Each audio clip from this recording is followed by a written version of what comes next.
मुझे जब जब पार्लियामेंट में बोलने का मौका मिलता है, मैं जनता के मुद्दे उठाता हूँ और शायद ऐसे टॉपिक्स उठाता हूँ जिसे आम तौर पर संसद में नहीं उठाया जाता है। लेकिन क्या जनता के मुद्दे उठाना, पब्लिक इश्यूज पे बात करना कोई अपराध है?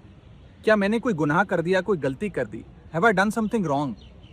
ये सवाल आज मैं इसलिए पूछ रहा हूँ क्योंकि आम आदमी पार्टी ने राज्यसभा सेक्रेटेरिएट को ये कहा है कि राघव चड्ढा के पार्लियामेंट में बोलने पर रोक लगा दी जाए।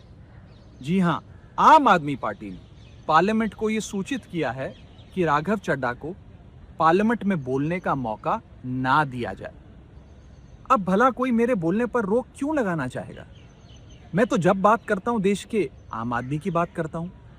एयरपोर्ट पर मिल रहे महंगे खाने की बात रखी, जोमैटो ब्लिंकिट के डिलीवरी राइडर्स की प्रॉब्लम रखी, खाने में मिलावट का मुद्दा उठाया, टोल प्लाजा लूट से लेकर बैंक चार्जेस लूट की बात करी, यहाँ तक कि मिडिल क्लास पे टैक्स के बोझ से लेकर कंटेंट क्रिएटर्स पर स्ट्राइक क्यों करी जाती है, टेलीकॉम कंपनियां कैसे 12 महीने में 13 बार हमसे रिचार्ज कराती हैं, डेटा रोल ओवर नहीं देती हैं, रिचार्ज खत्म होने के बाद इनकमिंग रोक देती हैं, तमाम इश्यूज मैंने सदन में उठाए। और ये मुद्दे उठाने के बाद देश के आम आदमी का तो फायदा हुआ, लेकिन इससे आम आदमी पार्टी का क्या नुकसान हुआ? भला कोई मुझे बोलने से क्यों रोकना चाहेगा? कोई मेरी आवाज को क्यों बंद करना चाहेगा? खैर, आप लोग मुझे अनलिमिटेड प्यार देते हैं। मैं जब जब आपके मुद्दे उठाता हूं, आप मुझे सपोर्ट करते हैं, मुझे शाबाशी देते हैं, मेरा हौसला बढ़ाते हैं।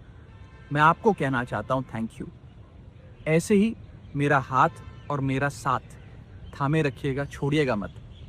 मैं आपसे हूं और मैं आपके लिए हूं। और जिन लोगों ने आज पार्लियामेंट में मेरे बोलने का अधिकार मुझसे छीन लिया, मुझे खामोश कर दिया, मैं उन्हें भी कुछ कहना चाहता हूं।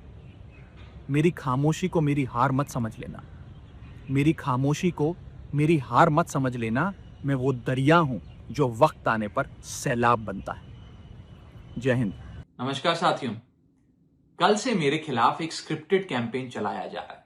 सेम भाषा, सेम बातें, सेम आरोप। ये कोई कोइंसिडेंस नहीं है, बल्कि एक कोऑर्डिनेटेड अटैक है। पहले मैंने सोचा कि मुझे इसका जवाब नहीं देना चाहिए, फिर लगा कि कहीं एक झूठ को 100 बार बोला जाए तो कुछ लोग मान ना लें, इसलिए मैंने सोचा कि जवाब दूं।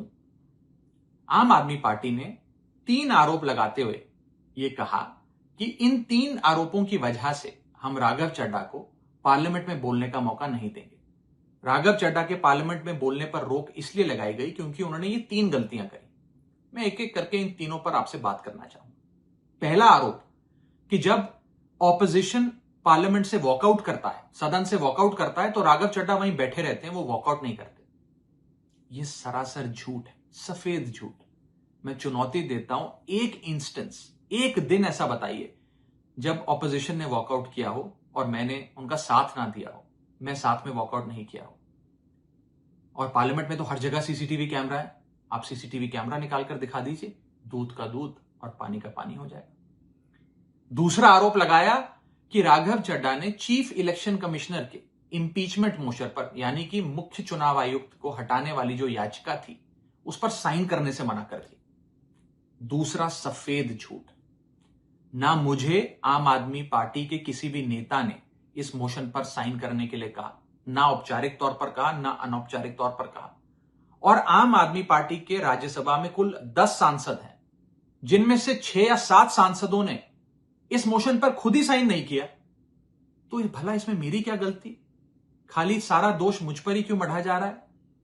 और इस मोशन के लिए राज्यसभा में कुल 50 सिग्नेचर चाहिए होते हैं, यानी कि 105 विपक्षी सांसदों में से मात्र 50 सिग्नेचर से ये याचिका पूरी हो जाती। तो इतना शोर क्यों? और तीसरा आरोप जो मुझ पर लगाया गया वो ये था कि राघव चड्ढा डर गए हैं और इसलिए वो बेकार मुद्दे उठाते हैं। पहली बात मैं बता दूं कि मैं पार्लियामेंट में शोर मचाने, चीखने, चिल्लाने, माइक तोड़ने या गाली देने नहीं गया।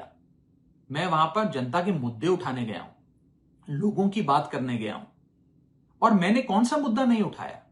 मैंने जीएसटी से लेकर इनकम टैक्स की बात करी, पंजाब के पानी से लेकर दिल्ली की हवा का मुद्दा उठाया, हमारे सरकारी स्कूलों की हालत से लेकर कैसे पब्लिक हेल्थ केयर इंस्टीट्यूशंस को मजबूत किया जाए, इंडियन रेलवेज में जो पैसेंजर्स ट्रैवल करते हैं उनकी समस्याएं रखी, यहां तक कि मेंस्ट्रुअल हेल्थ, एक ऐसा मुद्दा जिसके बारे में लोग बात करने से कतराते हैं, वो बातें तक रखी। बेरोजगारी से लेकर महंगाई तक तमाम मुद्दे उठाए। आप मेरे 4 साल का पार्लियामेंट का ट्रैक रिकॉर्ड उठाकर देख लीजिए। और मैं पार्लियामेंट में इंपैक्ट क्रिएट करने गया हूं, मैं पार्लियामेंट में रकस क्रिएट करने नहीं गया। ये टैक्स पेयर के पैसे से जो पार्लियामेंट चलती है, उस टैक्स पेयर के मुद्दे उठाने में पार्लियामेंट में गया हूं। अंत में मैं बस इतना कहना चाहता हूं कि जो लोग आज मुझ पर आरोप लगा रहे हैं, झूठे आरोप लगा रहे हैं, कि हर झूठ को बेनकाब किया जाएगा और हर सवाल का जवाब दिया जाएगा, क्योंकि मैं घायल हूं, इसीलिए घातक हूं। जय हिंद।